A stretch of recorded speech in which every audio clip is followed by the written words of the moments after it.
Hi friends, வணக்கம் and welcome back to my channel Puli.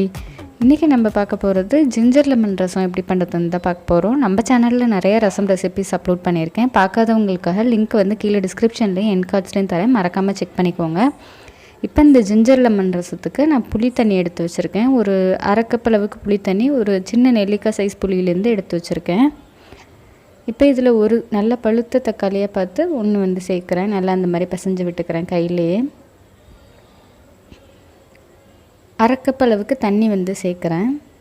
கொஞ்சமாக மஞ்சத்தூள் ஒரு 1/4 ஸ்பூன் அளவுக்கு,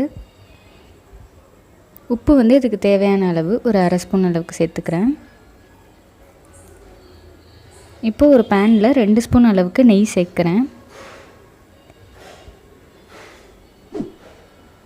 நெய் ஓரளவு உருகினதுக்கப்புறம் கடுகு உளுந்து 2 சேர்த்து அரை ஸ்பூன் சேர்க்குறேன்.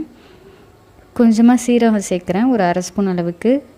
ரெண்டுமே நல்லா பொரிய ஆரம்பித்ததுக்கப்புறம் நான் கருவேப்பிலை இலை வந்துட்டு இந்த மாதிரி கிள்ளி சேர்க்குறேன். இப்போ இஞ்சி வந்து ஒரு ஸ்பூன் அளவுக்கு நல்லா துருவி வச்சுருக்கேன், அதை சேர்த்துக்கிறேன். சேர்த்துட்டு இஞ்சியை லைட்டாக அந்த மாதிரி வதக்கணும். ஒரு 2 நிமிஷம் வதக்கினா இஞ்சியோட அந்த ஸ்மெல்லு வந்து பச்சை ஸ்மெல்லெல்லாம் போயிட்டு நல்ல ஒரு ஸ்மெல் வரும். அதுக்கப்புறம் ஒரு 1/4 ஸ்பூன் அளவுக்கு மிளகுத்தூள் வந்து சேர்த்து சிம்மில் வச்சு லைட்டாக நான் வதக்க விடுறேன்.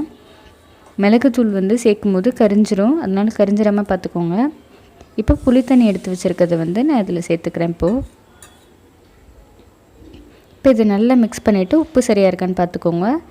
எப்போவுமே ரசத்துக்கு வந்து கொஞ்சம் உப்பு ஜாஸ்தியாக இருக்கணும்.